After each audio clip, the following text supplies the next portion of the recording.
Bonjour, mesdames et messieurs. Mon nom est Monsieur Pierre Pouliot. Je veux vous parler de mon expérience de travail à la résidence Charles-Renaud. On m'a obligé d'aller manger dans un box-store. Je me suis assis à terre et j'ai pris une boîte de carton comme tas de cuisine pour déposer mon cabaret. Ça s'est produit à quelques reprises. Vous allez dire, j'aurais donc dû jeter mon cabaret à terre puis m'en aller. Ben, j'ai pas réfléchi. J'étais un être humain, mais je peux me tromper. J'ai dénoncé ça à mon docteur, le docteur Hubert Wallot. Puis lui, il m'a répondu qu'il ne voulait pas nuire à qui travaille d'aucune façon. En deux mots, il m'a sacrifié. L'attitude qu'on se serait attendu, ça aurait été à lui de me sortir, de dire à M. Pouliot, ça n'a pas d'allure, ça. C'est pas des conditions de travail acceptables, c'est pas traiter un employé avec dignité et respect. Je vous sors de là tout de suite. Mais j'ai pas eu ce traitement-là. Je passe en cours des petites créances. Moi, je poursuis la résidence Charles-Renaud. Puis ça a été admis en cours, tout ça, là. C'est comme Anne Tardif, ou tout ça de mémoire, là. Elle, je l'avais enregistrée, elle m'avait appelé téléphone à la maison, là. J'ai pris mon téléphone main libre avec un dictaphone. En deux mots, là, la directrice à l'époque, Carmen, là, je me rappelle bien, là, a donné mon numéro de téléphone à qui voulait bien l'avoir. Donc, la vie privée, on peut se questionner encore. T'sais. Qu'est-ce qui m'a emmené à passer par l'organisme et qui travaille? Moi, il y a plusieurs années, j'ai eu un très mauvais divorce. J'ai perdu maison. Mon ex, ça m'a fait perquisitionner mon chien. Puis aussitôt qu'elle a eu mon chien, elle l'a fait tuer. Toutes les coups bas t'as permis. J'ai eu droit à des menaces de mon ex-beau-frère. Tu sais, dans le genre, tant qu'il aura fini avec moi, je ne me reconnaîtrai pas dans le miroir. J'ai vécu de l'intimidation, menaces, harcèlement. J'étais un être humain, mesdames et messieurs, moi. J'ai fini par craquer, j'ai fait une bonne déprime. Tranquillement, je suis relevé. Vous connaissez le proverbe, s'asseoir, c'est humain, se relever, c'est divin, rester assis, c'est sans dessein. Je me suis relevé tranquillement, puis j'ai été longtemps à travail autonome, mais à un moment donné, ça ne fonctionnait plus. Fait que j'ai voulu faire un retour au travail comme salarié. Puis là, on m'avait parlé des qui travaillent. J'ai passé par l'entremise. Si je me rappelle bien, le gars, il s'appelait Francis Couillard, le gars qui s'occupait de moi. À vrai dire, il ne s'est jamais occupé de moi. Je vous mettre une mise en situation. Il se présente là. J'étais avec d'autres employés dans la résidence Charles-Renaud. Ça se donne, il y en avait deux, c'était dans la parenté, proche là, du propriétaire de la résidence. Pas dur à comprendre que Pierre n'était pas vraiment confortable pour parler qu'est-ce qu'elle n'allait pas, tu sais, à Francis Couillard. Regarde, le suivi que j'ai eu était nul. Puis mon médecin, que je voyais depuis plusieurs années, Hubert Wallot, moi, je me serais attendu, la minute que j'ai compté ça, qu'on m'a obligé d'aller manger dans un box-star. Ça, c'était un genre de grand garde-robe, là. Tu sais? Moi, je me suis approché naturellement après que j'ai pris mon cabaret par une table de cuisine, puis on m'a dit que je ne pouvais pas m'asseoir à la table, allez pas manger dans le box-star. Je traite mes deux chats, Félix et Sphinx, mieux que ça. J'ai pas réfléchi, mesdames et messieurs. Bien sûr que j'aurais dû dire, tant de m'arriver avec ça, là. Toi, tu peux pas t'asseoir à la table, va manger dans le box-star. J'aurais dû dire, mets mon cabaret sur la table, moi, je m'en vais de là. C'est pas humain de traiter quelqu'un comme ça. C'est pas humain. Puis, point de vue dignité, ben aussi, on peut se poser des fortes questions, hein. Puis ça, là, tout a été prouvé à la Cour des petits créances. Si vous voulez le vérifier vous-même, il y en a qui sont bons, que l'ordinateur, ils peuvent aller voir sur le site du Palais de justice, aller voir Pierre Pouliot et la résidence Charles-Renaud. Ça va vous donner le numéro de dossier. Après ça, là, en cours, c'est enregistré, ça. Vous pouvez vous-même aller écouter au Palais de justice de Québec l'enregistrement, tout ce qui s'est dit dans la cause Pierre Pouliot contre la résidence Charles-Renaud. Ce que j'ai compris, moi, du bout de papier que j'ai reçu du juge, là, c'est que j'ai pas poursuivi la bonne personne, j'aurais dû poursuivre et qui travaille, l'organisme qui s'occupait de moi. Là. C'est ce que j'ai compris. J'ai tout, me suis planté sur toute la ligne, mais ce que j'ai vécu reste les faits. Moi, je suis un homme de 50 quelques années.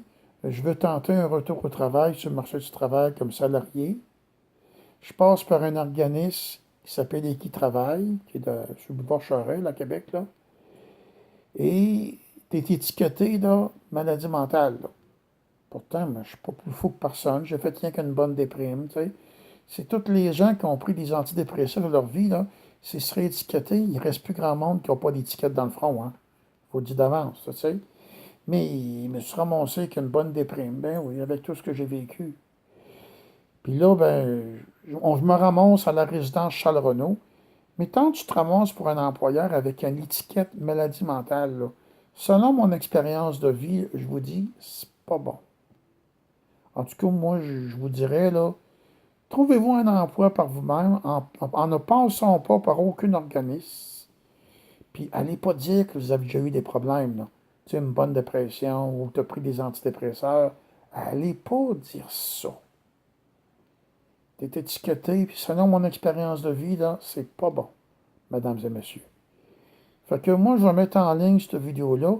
Je voulais vous dire aussi, s'il n'y aurait pas été de la vigilance de la gentille pharmacienne aux Jean Coutu sur la rue Clémenceau, peut-être que je me ramassais en ambulance. Je m'explique. Là, dans le même moment, là, j'étais compté ça avec le Dr. Hubert Boileau, là, puis peut-être que quelques jours après, je ne me rappelle plus, là, je dois faire renouveler mes médicaments. J'ai dit au Dr. Hubert Boileau comment j'avais été traité à la résidence Charles-Renaud, qu'on m'envoyait manger dans un box-store. Au lieu qu'il prenne mon intérêt, je vais vous sortir de là, c'est pas admissible, c'est pas humain, ça manque d'indignité, ça n'a pas d'allure. Non, lui, il ne voulait pas nuire et qui travaille d'aucune façon. Quelques jours plus tard, je ne me rappelle plus exactement dans le temps, là, le temps, à un moment donné, je perds la mémoire, hein, j'en oublie, hein. Là, il me donne une prescription. Moi, je suis comme bien des gens, les pilules que je prends, demandez-moi pas un nom. Là. Puis des fois, on se ramasse avec des génériques, c'est plus la même couleur de pelule. Moi, je n'aurais rien vu de ça, moi. La pharmacienne, la jeune fille, jeune et jolie jeune fille, c'est de valeur, elle est trop jeune pour moi. De là qu'elle parle. Elle a vu ça, elle me dit, Monsieur Pouliette, ça n'a pas d'allure. Il y a des médicaments qui vont passer du simple au triple comme force.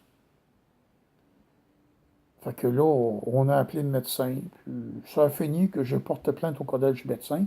J'ai pas besoin de vous dire que c'est que ça a donné de porter plainte au collège des médecins. Vous pouvez aller voir vous-même, ça doit être en ligne, mais si vous voulez faire ça plus simple, on va dire, moi, ça n'a rien donné.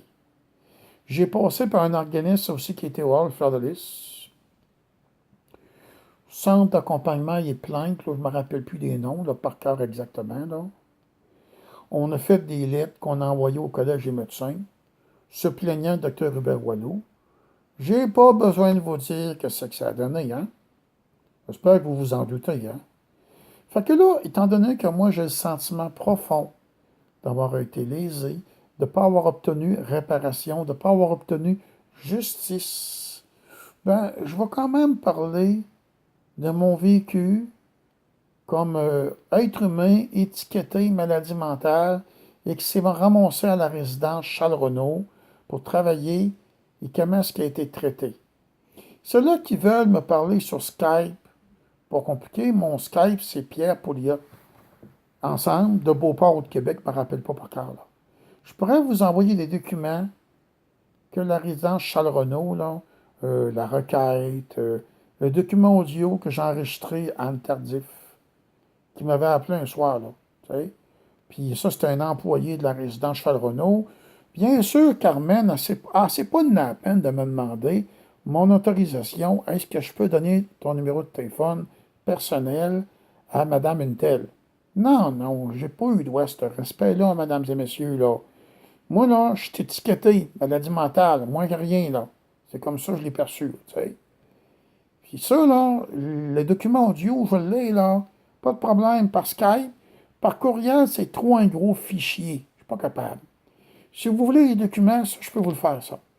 Mon courriel, c'est P comme Pierre, I avec un point au-dessus, T comme Thomas, E-U-R. Qui fait le mot Peter, A commercial, vidéotron.ca. Je répète, P-I-T-E-U-R. P-I avec un point au-dessus, T-E-U-R. Qui fait le mot Peter, A commercial, vidéotron.ca. Je vous enverrai des documents. Vous irez voir un peu la justice. Vous irez écouter la cause si ça vous fait plaisir. Tu sais, quand tu dis la vérité, là, Pas de gêne, là. Pas de problème, mesdames et messieurs. Fait que là, je vous le conseille, là. Si jamais vous avez eu des problèmes, vous êtes humain, vous avez fait une dépression, peu importe. Moi, si je me fais mon expérience, parlez-en surtout pas. Et ne pas passer par un organisme, parce que moi, je vous parle de mon vécu et qui travaille, moi, regardez ce que j'ai vécu en bout de ligne, là. Je me suis ramassé, j'étais pas traité avec dignité ni avec respect, puis on m'a obligé d'aller dîner dans un box-store, au travers de tous les produits ménagers, puis les mops, puis tout ça, là, tu sais. Puis assis à terre, puis comme table de cuisine, une boîte de carton. C'est la jeune cuisinière à l'époque qui s'est révoltée. Elle avait à peu près 20 ans, peut-être 22. Oui, j'ai fait une erreur. Dès le départ, Anne Tardy, t'en m'arrivait en me disant, Pierre, tu vas aller manger dans le box-store. J'aurais dû garrocher mon cabaret à terre, puis je me retourne chez nous. J'ai le droit de faire une erreur, mesdames et messieurs. Bonne journée.